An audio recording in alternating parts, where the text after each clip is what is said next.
पिछले पार्ट में रोमन ने हेक्टर की पूरी जंग का रुख बदल दिया। उसने अपनी रणनीति और ताकत से एडविन की पूरी योजना बर्बाद कर दी और आखिरकार हेक्टर को पीछे हटने पर मजबूर कर दिया। लेकिन ये जीत सिर्फ एक युद्ध की नहीं थी। इस जीत के बाद पूरे किंगडम में रोमन का नाम गूंजने लगा और अब उसकी एक नई चुनौती शुरू होने वाली है। उधर क्रोनोस एम्पायर का काउंट हादिद कह रहा था कि दक्षिणी इलाका और टेलीपोर्टेशन गेट हासिल करने का प्रस्ताव सच में बहुत लुभावना है, लेकिन अभी कुछ भी तय नहीं हुआ है।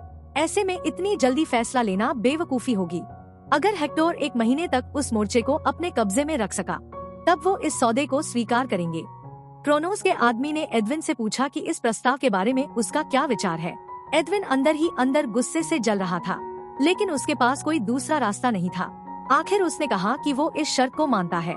फिर उसने जैक्सन की तरफ मुड़कर आदेश दिया कि तुरंत हेक्टर के शाही परिवार से संपर्क किया जाए।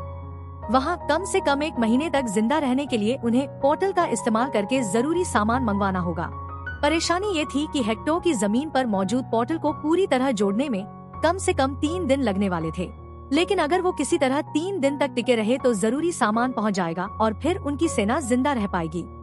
दूसरी तरफ किले के सामने एक आदमी गुस्से में बोला कि उन हरामियों की इतनी हिम्मत हो गई कि उन्होंने उनकी ही जमीन पर हेक्टर का झंडा लगा दिया। ये किरा की मुख्य सेना का कमांडर फीडियस था। कुछ देर बाद वो बैरन ब्राहिम और बैरन ताल के साथ एक तंबू में बैठकर रणनीति पर बात करने लगा।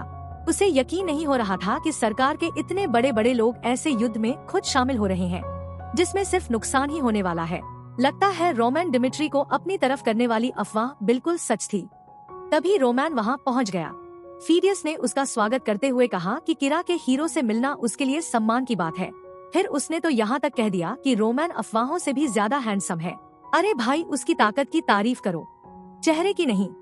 असल में बेनेडिक्ट ने पहले ही फीडियस को आदेश दिया था कि रोमन डिमिट्री को अपनी तरफ करने के लिए जो करना पड़े वो करे। उसने कहा था कि अगर इस युद्ध में हार हुई तो पूरा दोष शाही परिवार पर आएगा, और अगर रोमन डिमिट्री कुलीन परिवारों के हाथ चला गया तो ताकत का पूरा संतुलन बिगड़ जाएगा। फीडियस को ये बात पसंद नहीं थी कि रोमन एक साधारण बैरन परिवार से था, लेकिन उसे यकीन ही नहीं हो रहा था कि रोमन की उम्र अभी 30 साल भी नहीं हुई। अगर वो किसी तरह रोमन को अपनी तरफ कर लेता तो मार्किस की नजरों में उसकी इज्जत और भी बढ़ जाती। उसने रोमन को बैठने के लिए कहा, फिर अपना परिचय देते हुए बताया कि वो बेनेडिक्ट के लिए काम करता है। उसने ये भी कहा कि बेनेडिक्ट ने रोमन को यहाँ रोकने के लिए माफी भेजी है। रोमन ने जवाब दिया कि कोई बात नहीं, ऐसी स्थिति का पहले से अंदाजा कोई नहीं लगा सकता था। उधर बेनेडिक्ट पहले से ही रोमन के साथ अकेले में बात करने की सोच रहा था, जबकि बाकी लोग बस देखते रह गए। तभी ताल ने कहा कि काउंट ग्रेगरी भी रोमन से संपर्क करना चाहता है। उसके बाद बैरन ब्राहिम ने कहा कि काउंट डेनवर भी रोमन से बात करना चाहता है। रोमन ने सबकी तरफ देखते हुए पूछा कि आखिर ये सब क्या चल रहा है। ये सुनते ही सब लोग घबरा गए। रोमन बोला कि वो इतना भी बेवकूफ नहीं है कि उसे समझ में न आए कि यहाँ मौजूद हर आदमी उसी की वजह से आया है, लेकिन इस समय दुश्मन उनकी जमीन पर अपना झंडा लहराकर गर्व से खड़ा है। ऐसे समय में ऐसी छोटी छोटी बातों पर चर्चा करने का कोई मतलब नहीं है। पहले हेक्टर को यहाँ से बाहर निकालेंगे, उसके बाद वो रैंकिंग बैटल लड़ेगा। उसका लक्ष्य कैरो का सबसे ताकतवर स्वॉर्ड्समैन बनना है, और जब तक वो अपनी ताकत खुद साबित नहीं कर लेता तब तक वो किसी का साथ देने के बारे में सोचेगा भी नहीं। रोमन की बात सुनकर वहाँ मौजूद सभी लोग हैरान रह गए। उन्हें यकीन नहीं हो रहा था कि रोमन सच में इस पूरे इलाके का सबसे बड़ा खिताब हासिल करना चाहता है। फिर रोमन ने कहा कि अब बेकार की बातें छोड़कर सामने खड़ी स्थिति पर ध्यान देना चाहिए। इसके बाद सबने गपशप बंद कर दी और किले के सामने शुरू होने वाले युद्ध की तैयारी पर ध्यान देने लगे। लेकिन परेशानी ये थी कि सबके पास राय तो बहुत थी, लेकिन हल बहुत कम थे। तंबू के अंदर एक आदमी ने बताया कि हेक्टर को अपने टेलीपोर्टेशन गेट को अपने शहर वाले मुख्य गेट से पूरी तरह जोड़ने में कम से कम 3 दिन लगेंगे। उन 3 दिनों तक उनका काम सिर्फ इतना होगा कि किरा की तरफ से होने वाले हर हमले को रोकते रहें। फीडियस ने कहा कि हेक्टर के पास सिर्फ 10,000 सैनिक है, जबकि किरा के पास 20,000 सैनिक मौजूद हैं।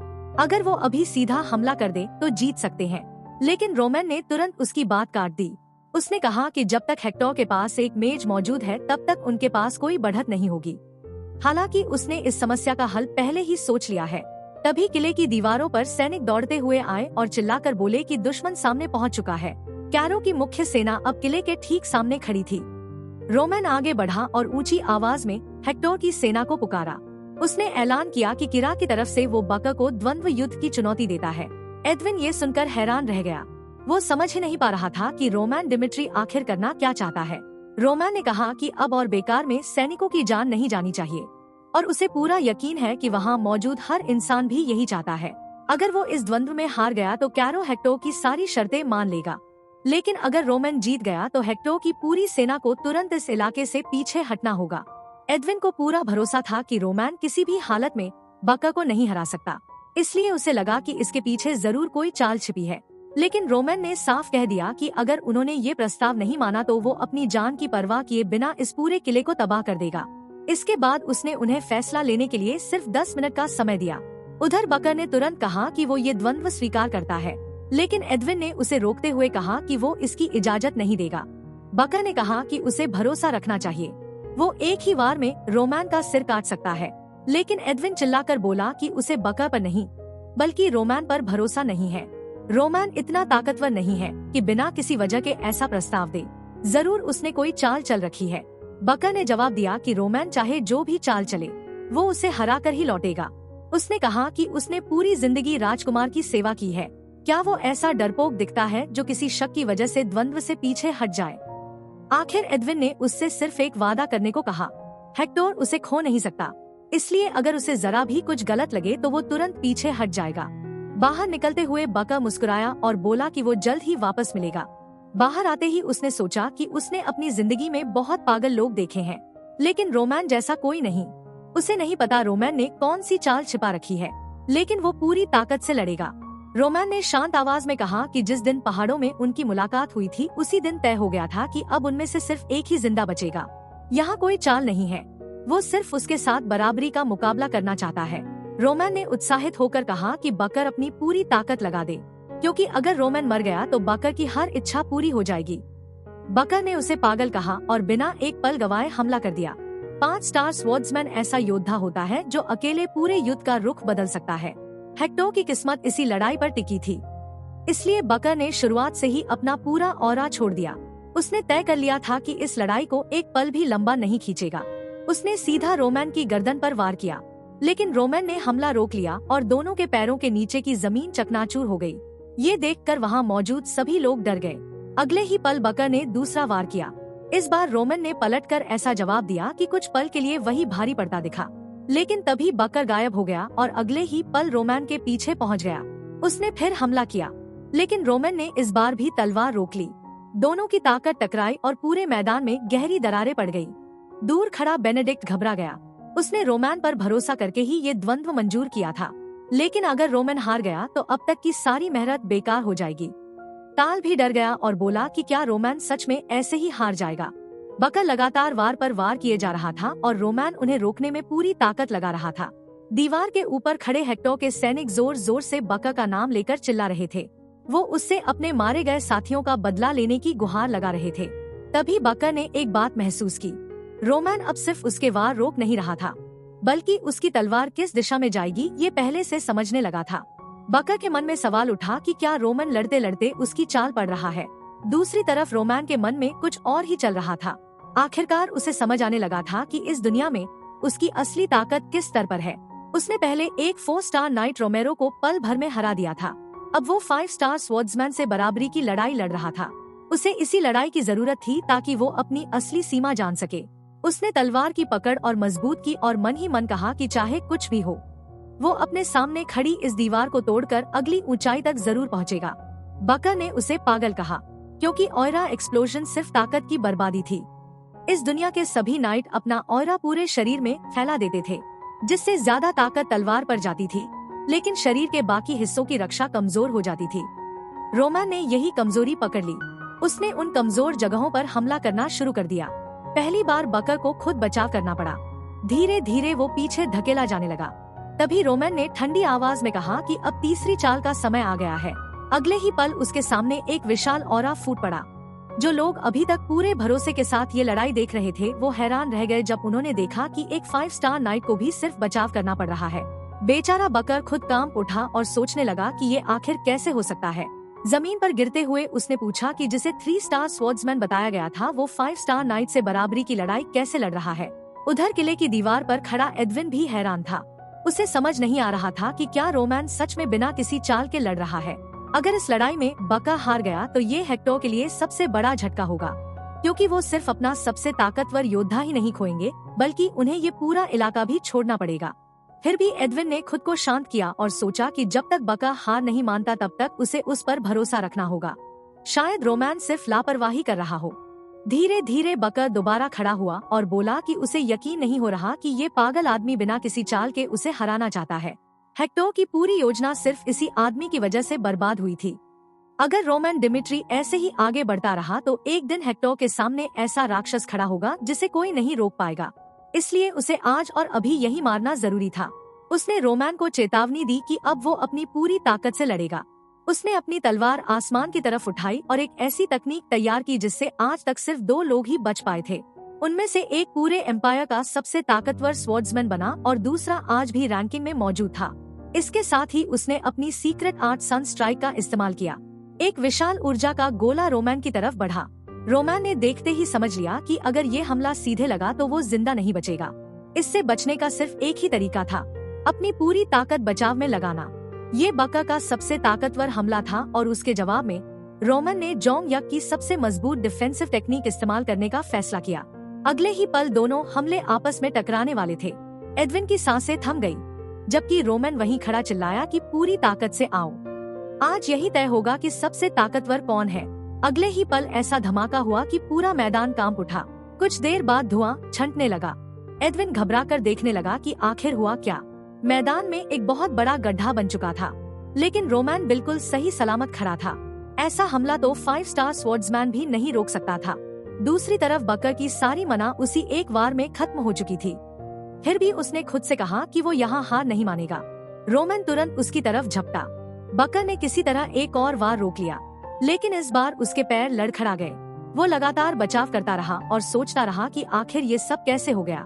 जिसने पूरी जिंदगी युद्ध के मैदान में बिताई, वो आज 30 साल से भी छोटे लड़के के सामने पीछे धकेला जा रहा था। फिर भी उसने ठान लिया कि मौत सामने क्यों न खड़ी हो, वो पीछे नहीं हटेगा। तभी रोमैन का एक जोरदार वार उसके चेहरे पर पड़ा और वो जमीन पर जा गिरा। बकर बड़बड़ाया कि उसे इस अभिशप्त आदमी को प्रिंस के लिए खतरा बनने से पहले खत्म करना ही होगा। अगले ही पल उसके सिर के चारों तरफ ऑरा चमकने लगा और उसने ऑरा एक्सप्लोजन कर दिया, लेकिन रोमैन पर उसका कोई असर नहीं हुआ। रोमैन ने सिर्फ इतना कहा कि वो उसकी इस हिम्मत को हमेशा याद रखेगा। ये सुनकर बकर के चेहरे पर डर साफ दिखाई देने लगा, क्योंकि रोमैन फिर से उसकी तरफ बढ़ रहा था। तभी एडविन जोर से चिल्लाया कि उसे रोको। उसने तुरंत फ्लेयर मैजिक चला दिया। हमला रोमैन के बेहद करीब पहुंचा और उसे पीछे हटकर बचना पड़ा। उसी पल एडविन ने अपने नाइट्स को आगे बढ़ने का आदेश दे दिया ताकि वो बकर को बचा सके। बेचारे नाइट्स डरते हुए आगे बढ़े, लेकिन ऐसा करते ही हेक्टर ने ड्यूअल के नियम खुद तोड़ दिए। इसका मतलब था कि उन्होंने पूरी दुनिया के सामने अपनी इज्जत दांव पर लगा दी। लेकिन रोमैन के लिए यही सबसे अच्छा मौका था, क्योंकि नाइट्स के बाहर निकलते ही किले का मुख्य दरवाजा पूरी तरह खुल चुका था। इसके बाद हमें थोड़ा पहले का दृश्य दिखाया जाता है, जब रोमैन कैरो की सेना के साथ योजना बना रहा था। फीडियस ने उससे पूछा था कि अगर सच में वो ये नामुमकिन चमत्कार कर भी देता है तो उसके बाद क्या करेगा। रोमैन ने जवाब दिया था कि पहाड़ों वाली लड़ाई के बाद उसने हेक्टर के सैनिकों को ध्यान से देखा था। वो पूरी तरह थक चुके थे, फिर भी अपने हर मरे हुए साथी की लाश वापस लेकर गए। इतनी मुश्किल हालत में भी उन्होंने किसी को पीछे नहीं छोड़ा और हर एक का अंतिम संस्कार किया।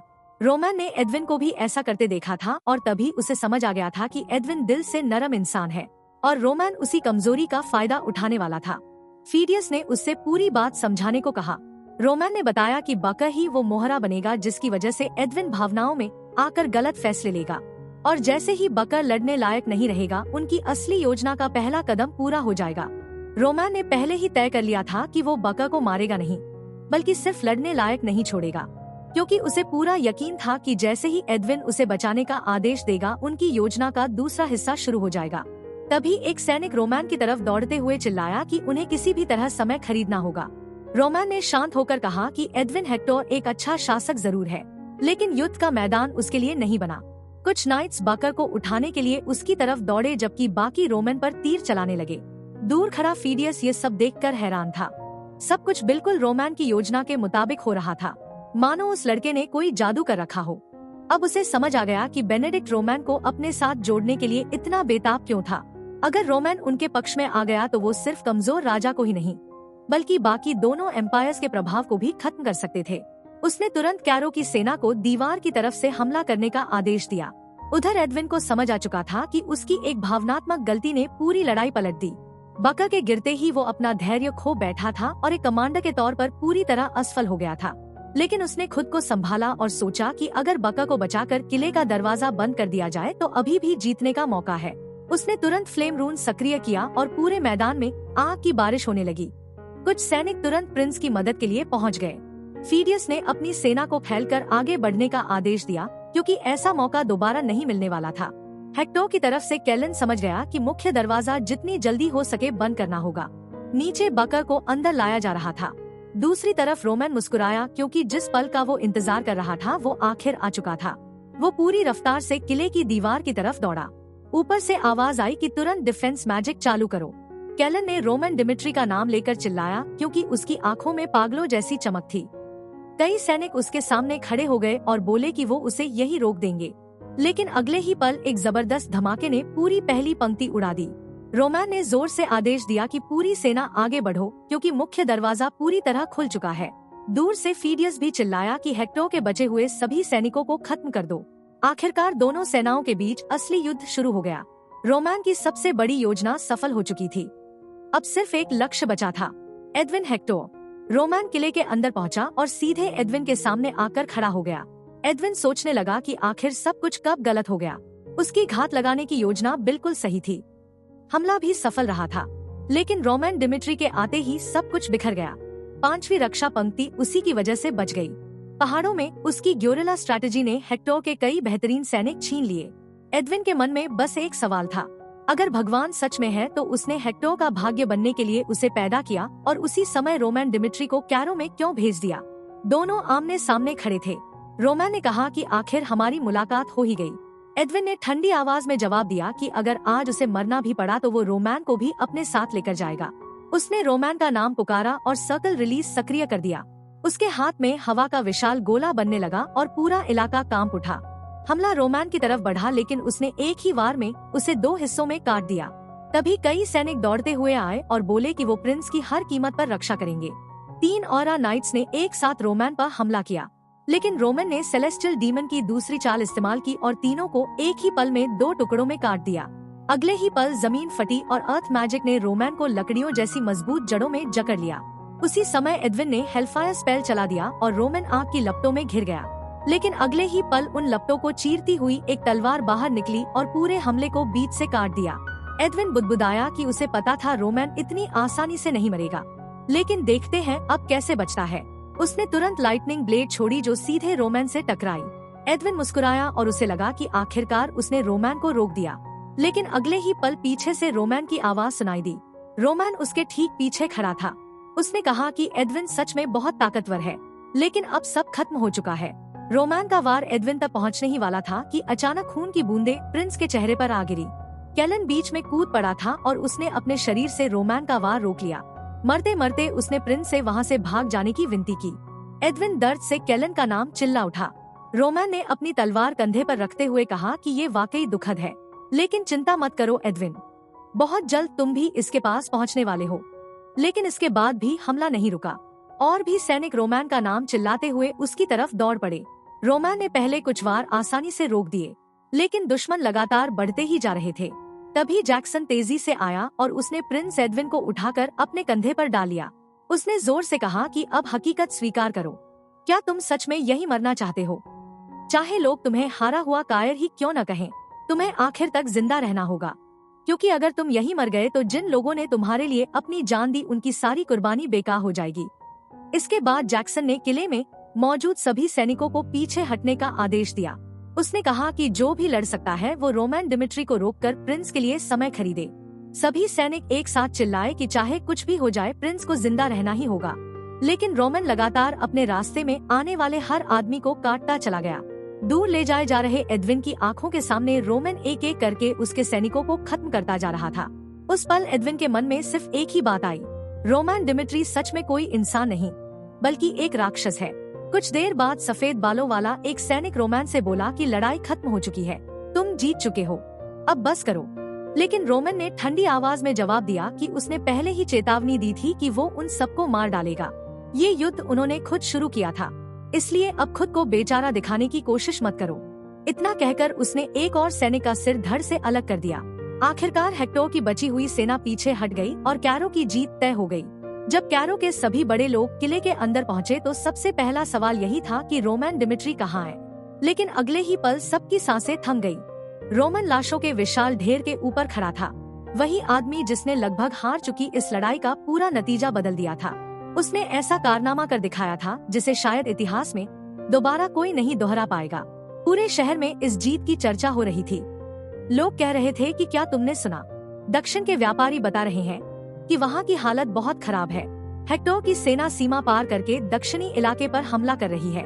सिर पर कपड़ा बांधे एक आदमी बोला कि उसे इस बात पर यकीन नहीं है। उसका दोस्त बोला कि तुम सिर्फ डर रहे हो। सुना है अब लोगों को जबरदस्ती सेना में भेजा जा रहा है। पहला आदमी बोला कि हेक्टर हमला कर रहा है तो आम लोगों को युद्ध में क्यों भेजा जाएगा? उसका दोस्त बोला क्योंकि अगर ऐसा नहीं किया गया तो पूरा एम्पायर ही गिर जाएगा। इसके बाद कहानी रॉयल एकेडमी की क्लास डी में पहुंचती है, जहां विलियम कैस्ट्रो और लॉरेन डिमिट्री के बीच मुकाबला चल रहा था। इंस्ट्रक्टर ने मुकाबला शुरू करने का इशारा किया और विलियम तुरंत हमला करने दौड़ पड़ा। लॉरेन किसी तरह उसका पहला वार रोक लेता है, लेकिन टक्कर इतनी जोरदार होती है कि वो घबरा जाता है। डर के मारे चिल्लाते हुए एक अजीब सा वार करता है जिसे विलियम बड़ी आसानी से बचा लेता है। अगले ही पल विलियम उसकी पीठ पर वार कर देता है और लॉरेन की बुरी तरह बेइज्जती हो जाती है। बेचारे लॉरेन को सबके सामने जमीन पर पुश अप्स करने की सजा मिलती है, जबकि आसपास खड़े छात्र विलियम को सबसे ताकतवर बता रहे थे। इंस्ट्रक्टर गुस्से में लॉरेन से कहता है कि डिमिट्री, तुम एकेडमी तलवार चलाना सीखने आए हो या नहीं? तुम तलवार घुमाते समय अपनी आंखें तक बंद कर लेते हो। सच कहूँ तो तुम बहुत दयनीय हो। अगर एग्जाम में भी ऐसा ही प्रदर्शन किया तो सीधे क्लास सी में भेज दिए जाओगे। ये सुनकर लॉरेन के पैरों तले जमीन खिसक जाती है। क्लास सी तो 15 साल के बच्चों की होती है। कुछ देर बाद लॉरेन अकेला बेंच पर बैठा था, तभी विलियम उसके पास आया और बोला कि मैंने सुना है रॉडवेल क्लास एस में पढ़ता है, इसलिए मुझे हमेशा लगता था कि डिमिट्री परिवार के सभी लोग कमाल के होंगे, लेकिन तुम्हें देखकर समझ आ गया कि हर परिवार में कुछ लोग अपनी सीमा लेकर ही पैदा होते हैं। लगता है रॉडवेल का क्लास एस तक पहुँचना सिर्फ एक चमत्कार था, और चमत्कार एक ही परिवार में 2 बार नहीं होते। लॉरेन मन ही मन सोचने लगा कि ये रॉडवेल का नाम उसका पीछा ही नहीं छोड़ता। तभी एक दूसरा छात्र बोला कि डिमिट्री परिवार के ताकतवर होने वाली कहानी शायद झूठ है, और जो अफवाह फैली है कि रोमन डिमिट्री ने होमा को हरा दिया था वो भी मुझे सच नहीं लगती। विलियम हंसते हुए बोला कि मुझे भी उस पर बिल्कुल भरोसा नहीं है, वो अफवाह खुद रोमन डिमिट्री ने फैलाई होगी। सब लोग लॉरेन का मजाक उड़ाते हुए बोले कि पूरा डिमिट्री परिवार ही निकम्मों से भरा हुआ है। हाँ हाँ बोलते रहो, जिस दिन रोमन तुम्हारी गर्दन उड़ाएगा उस दिन समझ आएगा कि गलती कहाँ हुई थी। कुछ देर बाद लॉरेन अकेला बैठा सोचने लगा कि क्या रोमन के बारे में जो बातें सुनने में आ रही हैं, वो सच हो सकती है। उसे याद था कि रोमन कभी कमजोर नहीं था, लेकिन इतना ताकतवर भी नहीं था कि होमा को हरा सके, इसलिए उसे भी लगता था कि ये सब झूठ है। तभी उसका ध्यान बाहर की हलचल पर गया। बहुत सारे लोग आपस में बातें कर रहे थे। एक लड़की ने पूछा कि क्या ये खबर सच है। एक लड़के ने कहा कि हाँ, उसके रिश्तेदार दक्षिण में रहते हैं और उन्होंने बताया कि हेक्टर ने सीमा पर भयंकर हमला किया था। लगभग पूरा इलाका खत्म हो गया था, लेकिन एक चमत्कारी पलटवार की वजह से सब बच गया, और उस जीत का सबसे बड़ा कारण रोमन डिमिट्री था। तभी किसी ने पूछा कि क्या वही रोमन डिमिट्री सबसे कम उम्र का रैंक वॉरियर है। दूसरे आदमी ने कहा कि हाँ, और सुना है उसने अकेले ही 200 सैनिकों को मार गिराया। इतना ही नहीं, उसने एक 5 स्टार वॉरियर को भी आमने सामने की लड़ाई में हरा दिया। ये सुनते ही आसपास खड़े लोग बोलने लगे कि ये तो बिल्कुल नामुमकिन है, कोई ऐसा कैसे कर सकता है। लॉरेन ये सब सुनकर हैरान रह गया। उसने सोचा क्या ये सच में मेरे भाई रोमन की बात कर रहे हैं, जिसने 200 सैनिक और एक औरा वॉरियर को हरा दिया। लगता है घर वाले आजकल बहुत ज्यादा बढ़ा चढ़ाकर बातें करने लगे हैं। तभी एक सैनिक आया और सबको रास्ते से हटने का आदेश दिया। उसने कहा कि दक्षिण के नायक आ चुके हैं। अगले ही पल रोमन घोड़े पर सवार होकर शहर में दाखिल हुआ और सभी लोग उसे हैरानी से देखने लगे। लोग खुशी से चिल्लाने लगे कि देखो रोमन डिमिट्री आ गया। जब रोमन राजा डैनियल के सामने पहुंचा तो डैनियल ने उसका स्वागत किया और कहा कि आखिर हमारी मुलाकात हो ही गई। रोमन ने सम्मान से अभिवादन किया। डैनियल ने कहा कि वो पूरे देश की तरफ से रोमन का दिल से धन्यवाद करना चाहता है। रोमन ने पूरी दुनिया को किरा की असली ताकत दिखाई है। इसके बाद डैनियल ने पूछा कि रोमन क्या चाहता है, अगर उसकी ताकत में हुआ तो वो उसकी हर इच्छा पूरी करेगा। फिर उसने एक प्रस्ताव रखा। कैरो के सबसे ताकतवर कैप्टन काउंट निकोलस अपने उत्तराधिकारी की तलाश में है। अगर रोमन चाहे तो उसे अगला कैप्टन बनाया जा सकता है। ऐसा होने पर उसे रॉयल फैमिली के अंदर पूरी आजादी मिलेगी और सीमा पर तैनाती जैसी जिम्मेदारियां भी खत्म हो जाएंगी। डैनियल को क्या पता था कि रोमैन की नजर इससे भी कहीं आगे है। रोमैन मन ही मन सोच रहा था कि डैनियल बहुत कम उम्र में राजा बना था, लेकिन असली ताकत उसके हाथ में नहीं थी, इसलिए लोग उसे पपेट किंग कहते थे। डैनियल जानता था कि अगर रोमैन उसके साथ आ गया तो बड़े बड़े एरिस्टोक्रेट्स भी उसके खिलाफ जाने से पहले कई बार सोचेंगे। लोग चाहे उसे डरपोक राजा कहें, लेकिन वो हमेशा ऐसा नहीं रहने वाला था। तभी उसके पास खड़े मार्किस बेनेडिक्ट ने कहा कि महाराज, किसी को इनाम देकर और ज्यादा काम नहीं दिया जाता। रोमैन एक असाधारण प्रतिभा है, उसका भविष्य बहुत बड़ा है। आप उसे सम्मान नहीं बल्कि अपनी जान दांव पर लगाने वाली जिम्मेदारी दे रहे हैं। बेहतर होगा आप ये प्रस्ताव वापस ले लें। बेनेडिक्ट की बात खत्म होते ही पूरा दरबार शोर से भर गया। कई लोग कहने लगे कि रोमैन को रॉयल फैमिली के करीब लाना ठीक है, लेकिन उसे वाइस कैप्टन बनाना बहुत बड़ी बात होगी। डैनियल ने सबकी बात सुनने के बाद कहा कि प्रस्ताव वो दे चुका है, अब फैसला सिर्फ रोमैन डिमिट्री करेगा। रोमैन को हैरानी हुई कि डैनियल ने इतने सारे बड़े लोगों के सामने भी अपनी बात बदलने से इनकार कर दिया। फिर भी इस समय उसके पास रॉयल फैमिली की मदद करने की कोई वजह नहीं थी। उसने कहा कि रॉयल नाइट बनना सच में बहुत बड़ा सम्मान है, लेकिन अपना भविष्य तय करने से पहले वो एक बात कहना चाहता है। डैनियल ने उसे बोलने की इजाजत दे दी। रोमैन ने कहा कि इस युद्ध के बाद उसे एक बात समझ आई है, अभी वो सिर्फ कुएं का मेंढक है। इस देश के बाहर उसकी कोई पहचान नहीं है, इसलिए दुनिया में कदम रखने से पहले उसे खुद को और मजबूत बनाना होगा। जब उसे लगेगा कि वो तैयार है, तब वो कूरो के ओपन रैंक टूर्नामेंट में हिस्सा लेगा। उसका इरादा रैंक 99 से शुरू करके रैंक 1 तक हर योद्धा को चुनौती देने का है, ताकि वो अपनी असली सीमा जान सके। ये सुनकर वहाँ मौजूद सभी लोग सन्न रह गए। डैनियल ने उसे चेतावनी दी कि ओपन रैंक बैटल्स कोई साधारण मुकाबले नहीं होते।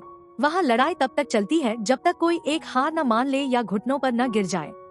जीतने वाला ऊपर की रैंक पर पहुँचता है और हारने वाला नीचे चला जाता है। डैनियल ने रोमैन से कहा कि ऐसा फैसला कभी भी जल्दबाजी में नहीं लेना चाहिए। रोमैन ने सिर हिलाते हुए जवाब दिया कि वो ये बात अच्छी तरह समझता है। डैनियल उसके जवाब से प्रभावित हो गया। उसे एहसास हुआ कि रोमैन किसी इनाम की मांग नहीं कर रहा, बल्कि खुद अपने लिए एक और कठिन चुनौती चुन रहा है। यही उसकी असली ताकत और आत्मविश्वास दिखाता है। आसपास खड़े सभी बड़े लोग भी कहने लगे कि यही उम्मीद थी किरा के नायक से। सच में ऐसा फैसला सिर्फ वही ले सकता है। अब सब लोग बेसब्री से उसके रैंक बैटल्स का इंतजार करने लगे। दूसरी तरफ बेनेडिक्ट मन ही मन सोच रहा था कि जब रोमैन ने खुद को साबित करने के लिए राजा का प्रस्ताव तक ठुकरा दिया, तो अब उसे रोकना किसी के बस की बात नहीं है। और सच कहें तो उसे रोकने की कोई वजह भी नहीं थी। रोमैन अभी 20 की उम्र में ही इतना आगे पहुंच चुका है। उसके लिए ये जानना जरूरी है कि उसकी असली सीमा आखिर कहां तक है। रोमैन ने राजा से कहा कि जब तक वो पूरी दुनिया के सामने खुद को साबित नहीं कर देता, तब तक वो किसी का साथ देने का फैसला नहीं करेगा। लेकिन उसके मन में कुछ और ही चल रहा था। रैंक बैटल्स खत्म होते होते वो इतना ताकतवर बन जाएगा कि उसे किसी की तलवार बनकर जीने की जरूरत ही नहीं पड़ेगी, बल्कि वो खुद इस खेल का सबसे बड़ा खिलाड़ी बन जाएगा। इसके बाद दृश्य बदलता है। बेनेडिक्ट शराब का गिलास भरते हुए कहता है कि रोमैन सच में हर बार उसे चौंका देता है। उसने रोमैन को दक्षिणी सीमा पर सिर्फ इसलिए भेजा था ताकि उसे एक शांत जगह मिल जाए, लेकिन उसने कभी नहीं सोचा था कि रोमैन सीधे हेक्टर के साथ युद्ध लड़ लेगा। रोमैन मुस्कुराकर बोला कि वही अनुभव उसके लिए सबसे कीमती साबित हुआ। बेनेडिक्ट थोड़ा हैरान हुआ तो रोमैन ने समझाया कि हेक्टर के साथ उस युद्ध ने उसे एहसास कराया कि दुनिया उसकी सोच से कहीं ज्यादा बड़ी है। इसलिए अब वो रैंकिंग चैलेंज में हिस्सा लेकर जानना चाहता है कि किरा किंगडम में उसकी असली जगह क्या है। और जिस दिन उसे अपने से ताकतवर कोई नहीं मिलेगा, उस दिन वो पूरी दुनिया घूमेगा और रास्ते में आने वाले हर ताकतवर इंसान को चुनौती देगा, जब तक कि सबसे ताकतवर योद्धा नहीं बन जाता। बेनेडिक्ट मुस्कुराया और बोला कि कभी उसका भी यही सपना था, लेकिन समय के साथ उसे समझ आ गया कि दुनिया कितनी विशाल है। इसलिए उसने अपनी मौजूदा जिंदगी से समझौता कर लिया। फिर उसने कहा कि उसकी एक बेटी है। रोमैन चुपचाप उसकी तरफ देखने लगा। बेनेडिक्ट ने बताया कि उसकी पत्नी बहुत पहले गुजर गई थी, इसलिए उसने अकेले ही अपनी बेटी की परवरिश की। फिर उसने कहा कि फीडियस से उसने रोमैन के बारे में बहुत कुछ सुना है। दक्षिण की लड़ाई और ओपन रैंकिंग में जाने का फैसला देखने के बाद उसे अपने जवान दिनों में मिले कुछ असाधारण लोगों की याद आ गई। उनके पास भले उसकी जैसी ताकत नहीं थी, लेकिन उनमें वही अलग चमक थी जो आज रोमैन में दिखाई देती है। उसे पूरा यकीन था कि रोमैन भी एक दिन उन्हीं की तरह महान बनेगा। बेनेडिक्ट ने आगे कहा कि उसे पता है रोमैन का पहले रिश्ता टूट चुका है, इसलिए वो चाहता है कि रोमैन उसकी बेटी से एक बार मिल ले। वो बहुत समझदार, शांत स्वभाव की और अच्छे संस्कारों वाली लड़की है। अगर दोनों के बीच कोई रिश्ता बनता है तो उसे खुशी होगी।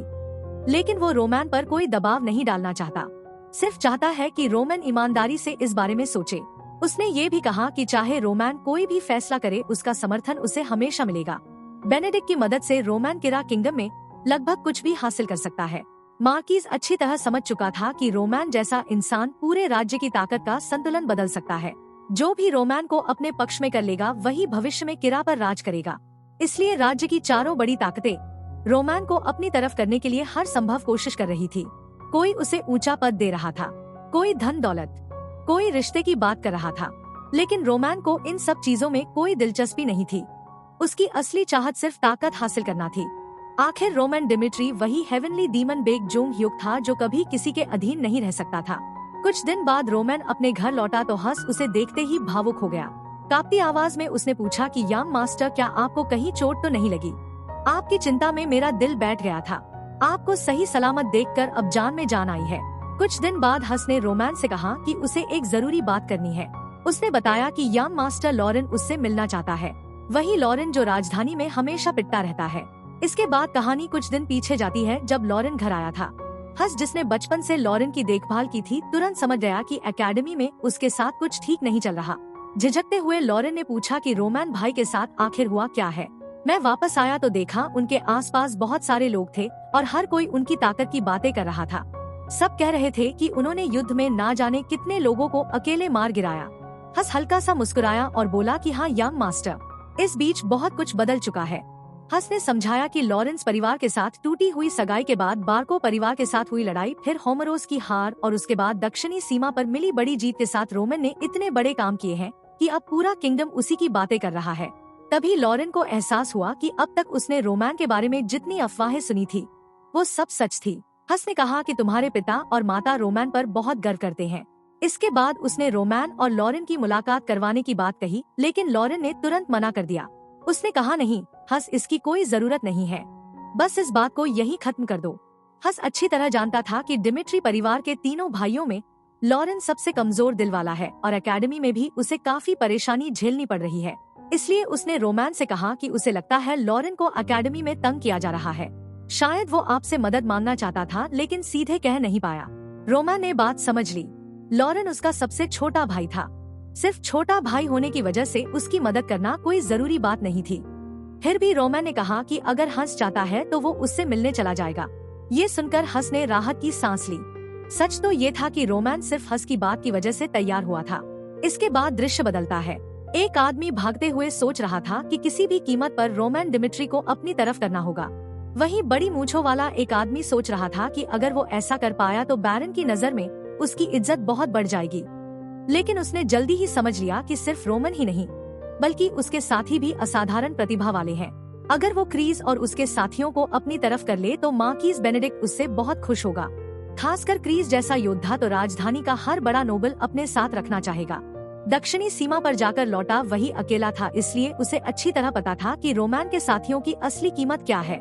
दूसरी तरफ क्रीज लगातार तलवार की प्रैक्टिस कर रहा था। वो मन ही मन सोच रहा था कि पहले उसे लगता था वो धीरे धीरे रोमैन के बराबर पहुंच रहा है, लेकिन अचानक रोमैन इतनी ऊंचाई पर पहुंच गया कि अब उसका पीछा करना भी मुश्किल हो गया। हेक्टर के साथ हुई आखिरी लड़ाई आज भी उसकी समझ से बाहर थी। फिर भी पिछले 6 महीनों में रोमैन के साथ रहते हुए वो खुद भी इतना मजबूत हो चुका था कि उसे यकीन नहीं होता था। उसने खुद से कहा कि वो यहाँ रुकने वाला नहीं है। उसका लक्ष्य अब भी एक दिन रोमैन से आगे निकलना ही है। तभी मूंछों वाला आदमी उसके पास आया और बोला, क्रीज मैं सीधे मुद्दे पर आता हूँ, मैं तुम्हें अपने साथ लेने आया हूँ। क्रीज ने बिना एक पल गवाए कहा, मैं मना करता हूँ। आदमी बोला, पहले मेरी बात तो सुनो, मैं तुम्हें बहुत पैसा दे सकता हूँ, तुम्हारी पूरी जिंदगी बदल सकती है। तुम्हें कितना धन चाहिए, कितनी शोहरत चाहिए, जो चाहो मिल जाएगा। मैं तुम्हें सरकार में बड़ा पद भी दिला सकता हूँ। वो लगातार बोलता ही जा रहा था, जबकि क्रीज बिना किसी दिलचस्पी के उसे देख रहा था। आखिर उस आदमी ने कहा कि जल्दी या देर से रोमैन भी बेनेडिक्ट का साथ दे ही देगा। क्रीज को ये बात अजीब लगी। उसने कहा उसे नहीं लगता कि रोमैन कभी ऐसा करेगा। लेकिन वो आदमी बोला कि इतना ताकतवर इंसान बेनेडिक्ट का प्रस्ताव कैसे ठुकरा सकता है। तभी क्रीज समझ गया कि इस आदमी को रोमैन के बारे में कुछ भी नहीं पता। उसने अब तक रोमैन को जितना देखा था उससे उसे पूरा यकीन था कि रोमैन कभी किसी के सामने सिर नहीं झुकाएगा। इसलिए उसने साफ कहा कि चाहे तुम कितना भी बड़ा प्रस्ताव दे दो, मैं रोमैन का साथ कभी नहीं छोड़ूंगा, क्योंकि उसकी जगह इस दुनिया में कोई नहीं ले सकता। आदमी हंसते हुए बोला, क्या बात है, तुम तो उससे प्यार करने लगे हो। फिर उसने कहा, ठीक है, मुझे मेरा जवाब मिल गया। क्रीज ने जाते जाते उसे चेतावनी दी कि यही प्रस्ताव किसी और साथी को भी मत देना, क्योंकि कोई भी रोमैन को छोड़कर नहीं जाएगा। आदमी वहाँ से निकलते हुए सोचने लगा कि ये लोग कितने पागल हैं। आखिर कौन ऐसा मौका ठुकराता है जो उसकी पूरी जिंदगी बदल सकता है। तभी कविन ने साफ शब्दों में कहा कि उसके लिए उसका लॉर्ड ही उसकी पूरी जिंदगी है। वो किसी और की सेवा करने से पहले मरना पसंद करेगा। उसने उस गंजे आदमी से पूछा, क्या लॉर्ड ने सच में ऐसा कोई फैसला लिया है? मुझे तो ऐसा कुछ याद नहीं। अगर मैं रोमैन डिमिट्री से नहीं मिला होता तो आज मेरी कोई पहचान भी नहीं होती। मैं कभी उनका विश्वास नहीं तोड़ सकता। ये सब सुनकर बूढ़े आदमी को समझ आ गया कि रोमैन डिमिट्री के किसी भी साथी में उसे छोड़ने की हिम्मत नहीं है। उसने मन ही मन सोचा कि सच में रोमैन डिमिट्री बहुत खतरनाक इंसान है। तभी एक और आदमी क्रीज को अपने साथ लेने का प्रस्ताव लेकर आता है, लेकिन क्रीज उसकी आधी बात भी नहीं सुनता। वो अपने कान ढक लेता है और वहाँ से सीधा चला जाता है। बेचारा आदमी तभी समझ जाता है कि चाहे कितना भी बड़ा लालच दे दो, रोमैन के लोग किसी भी कीमत पर उसका साथ छोड़ने वाले नहीं हैं। आखिर में उसका पूरा दिन बेकार चला जाता है। दूसरी तरफ लॉरेन अपनी ही कहानी में खोया हुआ था। वो हंस की बातें याद कर रहा था कि कैसे आजकल उनके पिता सिर्फ रोमैन की वजह से खुश रहते हैं। लॉरेन को अब भी यकीन नहीं हो रहा था। आखिर रोमैन के साथ ऐसा क्या हुआ था? जो इंसान कभी डिमिट्री परिवार का सबसे निकम्मा माना जाता था, वही आज सबसे कम उम्र का रैंक वॉरियर बन चुका था और पूरे कैरो का हीरो कहलाया जा रहा था। अगर रोमैन इतना बदल सकता है तो फिर वो आज भी विलियम से पिट क्यों रहा है? उसे क्या पता था कि इसके पीछे पुनर्जन्म की पूरी कहानी छिपी हुई है। ये सोचते सोचते लॉरेन खुद को ही कोसने लगा। वो चिल्लाया कि वो कितना निकम्मा है और घुटनों के बल जमीन पर गिर पड़ा। तभी उसके सामने रोमैन आ गया, हमेशा की तरह शांत और सधा हुआ। उसने पूछा, हंस ने कहा था कि तुम मुझसे मिलना चाहते थे, क्या बात है? लॉरेन घबराकर बोला, नहीं, ऐसी कोई खास बात नहीं है। रोमैन ने बस उसे देखा और कहा, कितना कमजोर है। फिर मुड़कर वहाँ से जाने लगा। तभी लॉरेन ने हिम्मत जुटाकर जोर से कहा, रुकिए, मैं सब बताऊंगा। रोमैन रुक गया और बोला, ठीक है, बोलो। लॉरेन ने कहा, जब मैंने आपके बारे में अफवाहें सुनी तो मुझे उन पर बिल्कुल यकीन नहीं हुआ। मुझे याद है 1 साल पहले तक आपको तलवारों में कोई दिलचस्पी नहीं थी। सीमा पर भी आप दूसरे लोगों से काम करवाते थे, लेकिन अब आप बिल्कुल बदल चुके हैं। लोग आपको कैरो का हीरो कह रहे हैं। आखिर आपके साथ ऐसा क्या हुआ कि आप इतने बदल गए? इतना कहते कहते लॉरेन रो पड़ा। उसने कहा, मैं कभी किसी की उम्मीदों पर खरा नहीं उतर पाता। मैं भी आपकी तरह बनना चाहता हूँ भाई। मैं भी चाहता हूँ कि पिता मुझ पर गर्व करें। रोमैन चुपचाप उसकी बातें सुनता रहा। उसने सोचा कि लॉरेन अभी सिर्फ 18 साल का है और जिंदगी का असली बोझ उठाने लायक अभी नहीं बना। उसे समझ नहीं आ रहा था कि उससे कैसे बात करे। इस दुनिया के सभी लोगों ने नए रोमैन को स्वीकार कर लिया था। सब पुराने रोमैन को भूलकर उसे दूसरा मौका दे चुके थे। इसलिए अब उसे भी लोगों को उनके पुराने रूप से नहीं, बल्कि आज वो जैसे हैं उसके आधार पर देखना होगा। वो लॉरेन के पास गया और बोला, मुझे ये बिल्कुल पसंद नहीं कि मेरे ही परिवार का कोई लड़का सबके सामने इस तरह बेइज्जत हो। इससे सिर्फ डिमिट्री परिवार की नहीं, बल्कि मेरी भी बदनामी होती है। इसलिए मैं देखना चाहता हूँ कि तुम एकेडमी में खुद को साबित करने के लायक हो या नहीं। रोमैन के मन में अपने पिछले जीवन की याद आई, जहाँ उसने अपने सभी भाइयों को मार डाला था, लेकिन इस जीवन में वो अलग रास्ता चुनना चाहता था। इस बार वो अपने छोटे भाई को एक मौका देगा। इसके बाद कहानी सीधे एकेडमी की फेंसिंग परीक्षा पर पहुंच जाती है। लॉरेन रोमैन की बातें याद कर रहा था कि उसे अपने कामों से खुद को साबित करना होगा। तभी उसका नाम पुकारा गया और वो मैदान में उतर गया। सामने फिर से विलियम कास्टर ही था। विलियम मुस्कुराते हुए बोला, मुझे उम्मीद नहीं थी कि फिर से तुम ही मिलोगे। इस बार मैं तुम्हें पूरी तरह खत्म कर दूंगा। परीक्षा लेने वाला शिक्षक बोला, याद रखो, ये सिर्फ परीक्षा है, यहाँ किसी को मारना नहीं है। लेकिन जैसे ही मुकाबला शुरू हुआ, विलियम बिजली की तरह आगे बढ़ा और पहली ही चोट लॉरेन पर लगा दी। उसने लगातार कई वार किए और चिल्लाया कि आज तुम्हारा काम तमाम कर दूंगा। उसने अभ्यास वाली तलवार सीधे लॉरेन के चेहरे पर दे मारी। लॉरेन को लगा अब सब खत्म हो गया। तभी उसे रोमैन की बात याद आई कि जिन्होंने तुम्हें हमेशा नीचा दिखाया है, उन्हें अपनी ताकत दिखाओ। उसी पल लॉरेन ने खुद को संभाला। उसने विलियम का अगला वार चकमा देकर बचा लिया और सीधा उसकी ठोड़ी पर पलटवार कर दिया। पहली बार उसे लगा कि वो ये मुकाबला जीत सकता है, वो भी अपने बड़े भाई की तरह मजबूत बन सकता है। दोनों के बीच लगातार वार और बचाव होने लगे।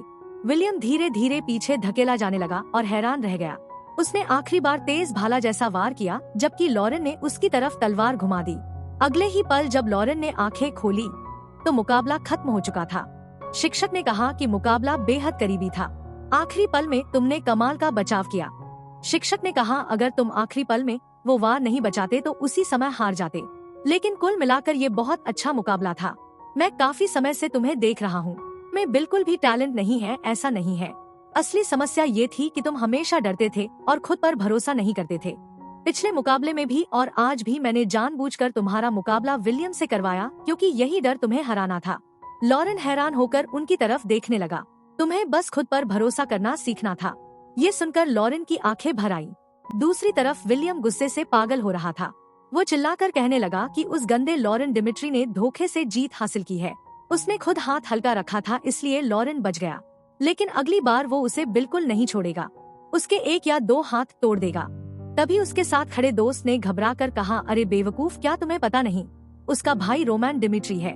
दिमाग खराब हो गया है क्या? लेकिन विलियम तो पूरी तरह घमंड में डूबा हुआ था।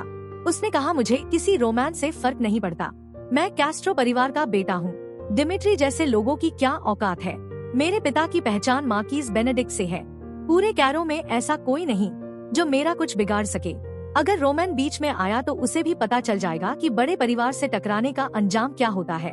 फिर उसने अपने साथियों से कहा, जाओ लॉरेन को पकड़ कर लाओ। लेकिन उसी समय पीछे से एक ठंडी आवाज आई।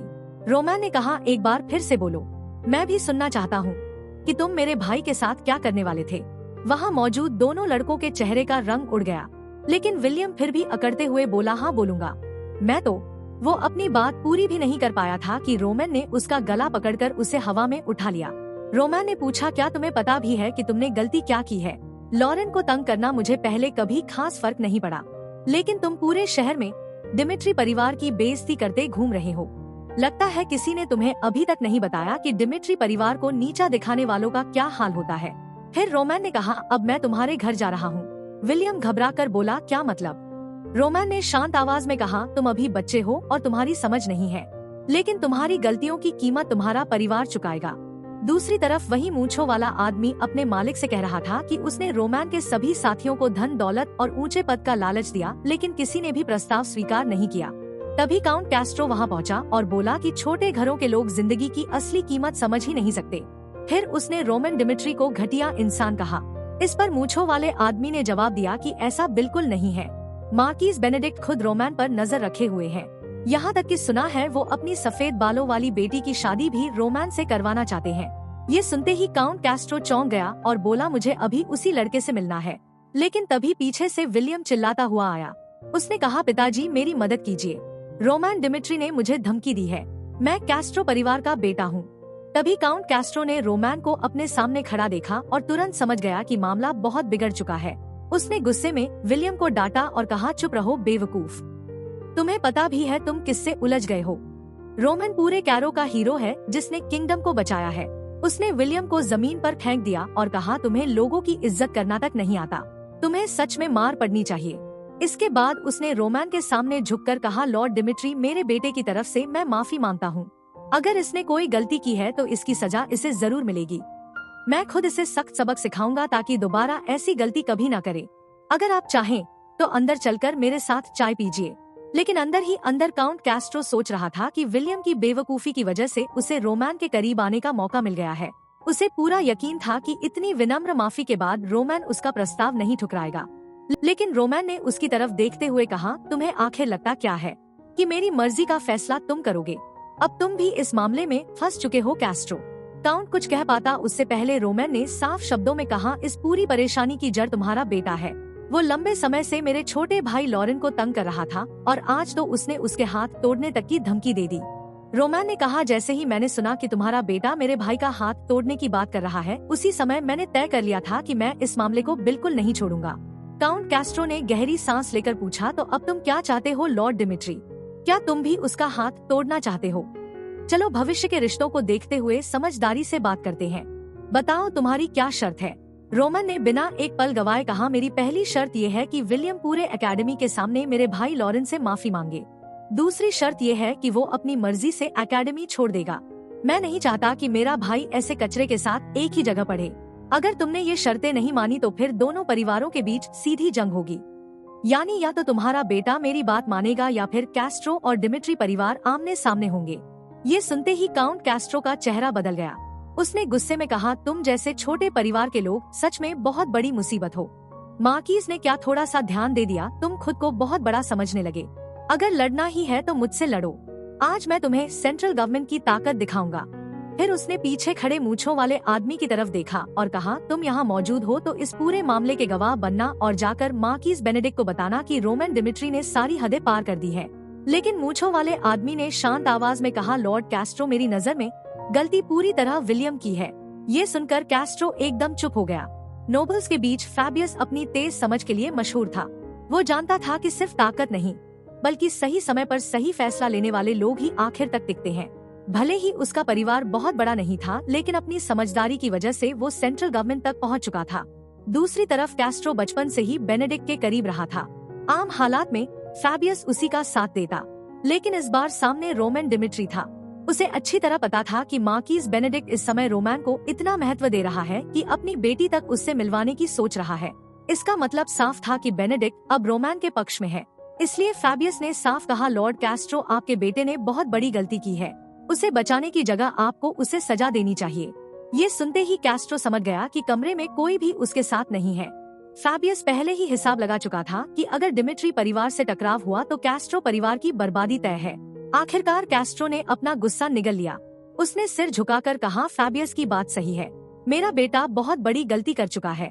सिर्फ पिता होने की वजह से मैं एक पल के लिए अपना विवेक खो बैठा था। विलियम ये सुनकर पूरी तरह सन्न रह गया।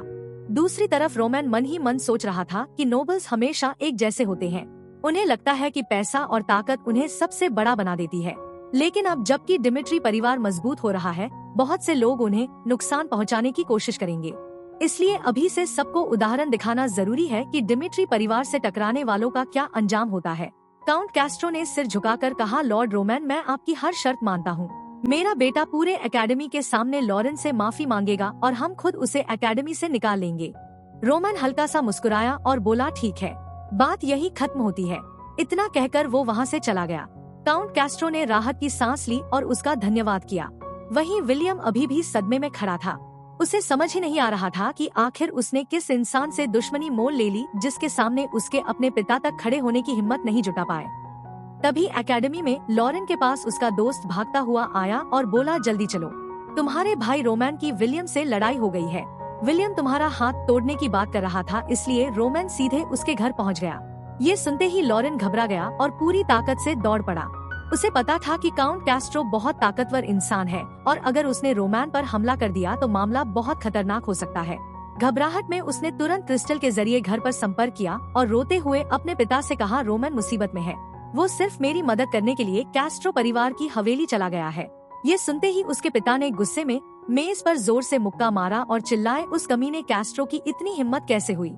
लॉरेन हमेशा अपनी परेशानियां परिवार से छिपाता था ताकि किसी को चिंता न हो, लेकिन आज वो रोते हुए खुद मदद मांग रहा था। इसका मतलब मामला सच में बहुत गंभीर था। लॉरेन की बात सुनने के बाद बैरन डिमिट्री अपनी पत्नी की तरफ मुड़े और बोले, अब क्या करें। कैस्ट्रो परिवार का सीधा संबंध सेंट्रल गवर्नमेंट और मार्किस बेनेडिक्ट से है। अगर हम उनके खिलाफ गए तो मामला बहुत बड़ा हो जाएगा। लेकिन उनकी पत्नी ने बिना एक पल गवाए जवाब दिया, क्या आप अपना होश खो बैठे हैं? रोमन हमारा बेटा है और इस समय वो मुसीबत में है। बाकी सब बातें बाद में देखी जाएंगी। बैरन को भी अपनी गलती का एहसास हो गया। उन्होंने तुरंत कहा, तुम सही कह रही हो। सरकार से जुड़े रिश्तों की चिंता बाद में करेंगे। अभी सभी वैसल्स को बुलाओ। थोड़ी देर बाद डिमिट्री परिवार के बड़े लोग एक साथ बैठे थे। बैरन ने कहा, रोमन हमेशा की तरह फिर किसी बड़ी मुसीबत में फंस गया है। लॉरेन के मुताबिक उसे कैस्ट्रो परिवार की हवेली ले जाया गया है। हम जानते हैं कि उनका सेंट्रल गवर्नमेंट से गहरा संबंध है, लेकिन इसका मतलब ये नहीं कि हम चुपचाप बैठे रहें। इसलिए मैं फैसला लेने से पहले आप सबकी राय चाहता हूँ। उनकी बात पूरी भी नहीं हुई थी कि ऑर्डर के कैप्टन जॉनथन ने तुरंत कहा, मैं इस फैसले के साथ हूँ। सरकार से टकराना आसान नहीं होगा, लेकिन बात रोमन की है। यहाँ मौजूद हर आदमी उसकी रक्षा के लिए अपनी जान देने को तैयार है। इसके बाद हेनरिक ने कहा, मैं अभी सभी ब्लैकस्मिथ्स को इकट्ठा करता हूँ। बस बताइए इस युद्ध के लिए क्या चाहिए। मास्टर, रोमन ही डिमिट्री परिवार का भविष्य है। हम कैस्ट्रो परिवार को मनमानी नहीं करने देंगे। वहाँ मौजूद किसी भी व्यक्ति ने इस फैसले का विरोध नहीं किया। बैरन खुद हैरान रह गए। उन्होंने कभी नहीं सोचा था कि पूरा परिवार बिना एक पल सोचे युद्ध के लिए तैयार हो जाएगा। डिमिट्री परिवार हमेशा शांति पसंद करने वाला ब्लैकस्मिथ परिवार माना जाता था, लेकिन आज वही लोग किसी असली युद्ध परिवार की तरह खड़े थे। तभी माइनर्स के प्रमुख जाकोब बोले, सभी खनिकों को बुलाओ, हम रोमैन को अकेले नहीं लड़ने देंगे। मॉर्गन ने भी कहा, उन लोगों को लगता है कि रोमैन से टकराकर वो बच जाएंगे। आज से लोहे का उत्पादन बढ़ा दो और ज्यादा हथियार बनाओ। किसी को जाकर बता दो कि डिमिट्री परिवार लौट रहा है। देखते ही देखते 1 घंटे से भी कम समय में पूरा डिमिट्री परिवार सिर्फ रोमैन को बचाने के लिए तैयार हो गया। दूसरी तरफ राजधानी में बैठे विलियम और उसके पिता को इस आने वाले तूफान की कोई खबर नहीं थी। उधर लॉरेन पूरी ताकत से भाग रहा था। वो सोच रहा था कि अब जब उसने पिता को सब बता दिया है तो जरूर मदद आएगी, लेकिन तब तक उसे रोमैन को ढूंढना होगा। तभी उसने आगे लोगों की भीड़ देखी। वो हैरानी से उधर गया और देखा कि रोमैन वहीं खड़ा है। उसके सामने विलियम घुटनों के बल बैठा हुआ था। रोमैन ने लॉरेन को देखते ही कहा, आ गए। फिर उसने विलियम को एक जोरदार लात मारी और बोला, बोल, माफी मांग।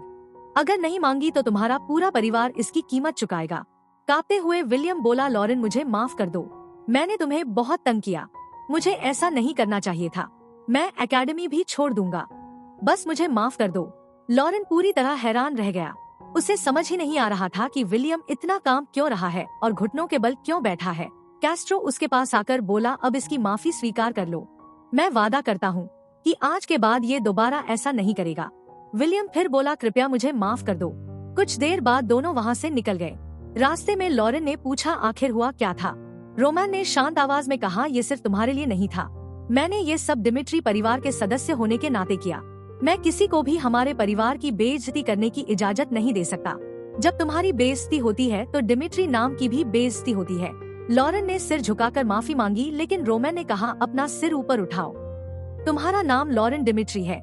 मैं नहीं चाहता कि दोबारा कोई तुम्हारे साथ ऐसा करे, इसलिए तुम्हें खुद मजबूत बनना होगा और अपनी असली ताकत पहचाननी होगी। अब कैस्ट्रो परिवार को भी समझ आ गया है कि डिमिट्री परिवार कितना मजबूत हो चुका है। अब वो दोबारा ऐसी गलती करने की हिम्मत नहीं करेंगे। ये सुनकर लॉरेन मुस्कुराया और बोला, मैं आपकी हर बात याद रखूंगा, अब मैं चुपचाप सब सहने वाला नहीं हूँ। रोमैन भी हल्का सा मुस्कुराया। उसे लगा अब शायद परिवार के अंदर ऐसी परेशानी दोबारा नहीं होगी। लेकिन तभी लॉरेन को अचानक कुछ याद आया। वो घबरा कर बोला, हमें तुरंत घर पर खबर करनी होगी। पिताजी बहुत जल्दबाज है, कहीं वो सच में युद्ध शुरू न कर दें। उसी समय कैस्ट्रो परिवार की हवेली में विलियम की बुरी तरह पिटाई हो रही थी। काउंट कैस्ट्रो गुस्से में चिल्ला रहे थे, तुम जैसे निकम्मे ने मेरे परिवार का नाम डुबो दिया, तुम्हें जरा भी अंदाजा है कि तुमने कैसी गलती की है।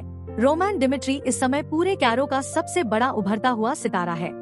हर बड़ा नोबल उसे अपनी तरफ करना चाहता है और तुमने जाकर उसके भाई से दुश्मनी कर ली। आज तुम्हारी वजह से कैस्ट्रो परिवार का बेटा सबके सामने घुटनों पर बैठा। अब पूरा किंगडम हमें बेवकूफ समझेगा। काउंट कैस्ट्रो सिर पकड़कर बुदबुदाए, अब मैं मार्किस बेनेडिक्ट को क्या मुंह दिखाऊंगा। तभी एक आदमी भागता हुआ अंदर आया और बोला, बड़ी मुसीबत हो गई है, डिमिट्री परिवार की तरफ से अभी जादुई संदेश आया है।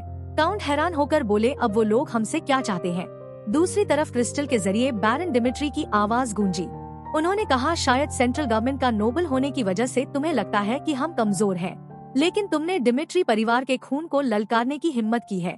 इस अपमान को हम कभी माफ नहीं करेंगे। काउंट कैस्ट्रो पूरी तरह हैरान रह गया। उसने कहा, ये आखिर हो क्या रहा है? हमने माफी मांग ली, मेरा बेटा सबके सामने घुटनों पर बैठ गया, फिर भी तुम लोग बात को इतना क्यों बढ़ा रहे हो? तभी बैरन डिमिट्री की आवाज फिर गूंजी। उन्होंने कहा, सूरज निकलते ही डिमिट्री परिवार सीधे कैस्ट्रो परिवार और सेंट्रल गवर्नमेंट के खिलाफ युद्ध का ऐलान करेगा। आज से डिमिट्री परिवार कैस्ट्रो परिवार को किसी भी तरह का सामान नहीं देगा। सेंट्रल बैंक में कैस्ट्रो परिवार पर जो भी कर्ज है हम उसे तुरंत वापस मांगेंगे। इतना ही नहीं, कैस्ट्रो परिवार के जितने भी दुश्मन हैं, हम सबसे संपर्क कर चुके हैं और उन्हें अपने साथ लाएंगे। डिमिट्री परिवार अब हर वो कदम उठाएगा जिससे कैस्ट्रो परिवार अपनी इस गलती की पूरी कीमत चुकाए। जरूरत पड़ी तो हम अपना सब कुछ दांव पर लगा देंगे, लेकिन कैस्ट्रो परिवार को खत्म करके ही रुकेंगे। ये सुनते ही कैस्ट्रो के पैरों तले जमीन खिसक गई। उसे समझ ही नहीं आया कि बात इतनी दूर कैसे पहुंच गई। अब उसे एहसास हुआ कि रोमैन इतना सख्त क्यों था। उसके पिता भी अपने बेटे की बेइज्जती कभी माफ नहीं करने वाले थे। तभी बैरन डिमिट्री ने कहा, अगर रोमैन तुम्हारे पास है तो उसे तुरंत छोड़ दो। काउंट कैस्ट्रो घबराकर बोला, बैरन आपको गलतफहमी हुई है, रोमैन हमारे पास नहीं है। लॉरेन वाला मामला तो पहले ही खत्म हो चुका है। विलियम ने एकेडमी में सबके सामने माफी मांग ली और अब वो एकेडमी भी छोड़ देगा। फिर आप युद्ध क्यों करना चाहते हैं? ये सुनते ही बैरन डिमिट्री कुछ पल के लिए चुप रह गए। अब उन्हें उन सभी लोगों को समझाना था जो रोमैन के लिए जान देने को तैयार होकर हथियार उठा चुके थे। उसी पल उन्हें एहसास हुआ कि असली नेता वही होता है जिसके एक बुलावे पर लोग बिना सोचे उसके साथ खड़े हो जाएं। सिर्फ रोमैन का नाम सुनते ही पूरे डिमिट्री इलाके के लोग युद्ध के लिए तैयार हो गए थे। उन्हें खुद यकीन नहीं हो रहा था कि उनका बेटा इतना बड़ा इंसान बन चुका है। फिर उन्होंने सबके सामने घोषणा की कि आज कोई युद्ध नहीं होगा, आज खुशी मनाने का दिन है। सब लोग खाना खाओ और जश्न मनाओ क्योंकि कैस्ट्रो परिवार डर गया है। ये सुनते ही पूरे इलाके में खुशी की लहर दौड़ गई। अगले ही दिन पूरे शहर में सिर्फ एक ही खबर फैल गई कि कैस्ट्रो जैसा ताकतवर परिवार भी आखिरकार डिमिट्री परिवार के सामने झुक गया। पूरे कैरो में लोगों को साफ महसूस होने लगा कि ताकत का संतुलन बदल चुका है। यहाँ तक कि जो मर्सनरीज पहले कैस्ट्रो परिवार के साथ काम करते थे उन्होंने भी उनसे रिश्ता तोड़ दिया। हरे बालों वाला एक आदमी बोला, क्या तुम्हें पता है इसका मतलब क्या है? डिमिट्री परिवार अब कैस्ट्रो परिवार के खिलाफ खुलकर खड़ा हो गया है। दूसरा आदमी बोला, क्या तुम पागल हो? डिमिट्री परिवार तो सीमा पर रहने वाला परिवार है, फिर भी उन्होंने सेंट्रल गवर्नमेंट से जुड़े कैस्ट्रो परिवार को चुनौती दे दी। लेकिन एक बात तय है, जो कुछ हुआ उसके बाद ज्यादातर लोग डिमिट्री परिवार का साथ देना चाहते हैं। अब सबको लगने लगा है कि अगर दोनों परिवारों में सच में युद्ध हुआ तो जीत डिमिट्री परिवार की ही होगी। इस एक घटना ने पूरे किंगडम में उनके नाम और सम्मान को पूरी तरह बदल दिया। दूसरी तरफ रोमैन अकेला बैठा सोच रहा था कि उसे बिल्कुल उम्मीद नहीं थी कि पूरा डिमिट्री इलाका उसके लिए हथियार उठा लेगा। ये सिर्फ बैरन होमरोज वाला मामला नहीं था। इतना बड़ा फैसला तभी लिया जा सकता था जब पूरे परिवार के सभी बड़े लोग एक मत हो। पिछले जन्म में जब वो हेवनली डीमन था तब उसने अनगिनत लोगों को मार डाला था। धीरे धीरे उसका दिल पूरी तरह कठोर हो गया था। लेकिन इस जीवन में सब कुछ अलग था। यहाँ ऐसे लोग थे जो बिना किसी स्वार्थ के सिर्फ उसके लिए अपनी जान देने को तैयार थे। इसी बीच कहानी हेक्टर किंगडम की तरफ बढ़ती है। वहाँ प्रिंस एडविन को होश आता है। वो आंखें खोलते ही पूछता है कितना समय बीत गया। लेकिन अगले ही पल उसके दिमाग में रोमैन डिमिट्री का चेहरा घूमने लगता है। उसके लिए रोमैन किसी इंसान से ज्यादा आसमान से उतरा हुआ राक्षस था। उसे समझ नहीं आ रहा था कि आखिर कोई उस लड़के को हरा कैसे सकता है। अगर उसने मजबूरी में कैरो पर हमला नहीं किया होता तो शायद हेक्टर कुछ और समय तक जिंदा रह सकता था। ऊपर से कैलन ने उसकी रक्षा करते हुए अपनी जान दे दी। उसकी वजह से पूरा हेक्टर किंगडम अब सबसे बुरी हालत में पहुंच चुका था। फिर भी एडविन हार मानने वालों में से नहीं था। उसे कोई ना कोई रास्ता निकालना ही था क्योंकि पूरे हेक्टर की उम्मीदें उसी पर टिकी थी। करीब एक हफ्ता बीत गया और युद्ध की खबरें पूरे किंगडम में फैलने लगी। हेक्टर के लोगों के बीच डर फैल चुका था। हर जगह एक ही कहानी सुनाई दे रही थी कि कैरो का एक राक्षस अकेले ही हजारों सैनिकों को काटता हुआ निकल गया। शुरुआत में लोग कहते थे उसने 200 सैनिक मारे थे, लेकिन अब अफवाहें इतनी बढ़ चुकी थी कि लोग हजारों सैनिकों की बात करने लगे। पूरे हेक्टर में लोगों को लगने लगा कि शुरू से ही उनकी जीत की कोई उम्मीद नहीं थी, क्योंकि इस दुनिया में ऐसे राक्षस भी मौजूद हैं, जिनकी ताकत को समझना भी इंसानों के बस की बात नहीं है। तो बस इतना ही इस पार्ट में। अगले पार्ट में रोमैन की असली कहानी अभी शुरू हुई है। अब सिर्फ दुश्मन ही नहीं बल्कि पूरा किंगडम उस पर नजर रख रहा है। नए दुश्मन सामने आएंगे, नए मुकाबले शुरू होंगे और रोमैन की ताकत की असली परीक्षा अब होने वाली है। अगर आगे क्या होता है ये जानना है तो अगले पार्ट को बिल्कुल मिस मत करना।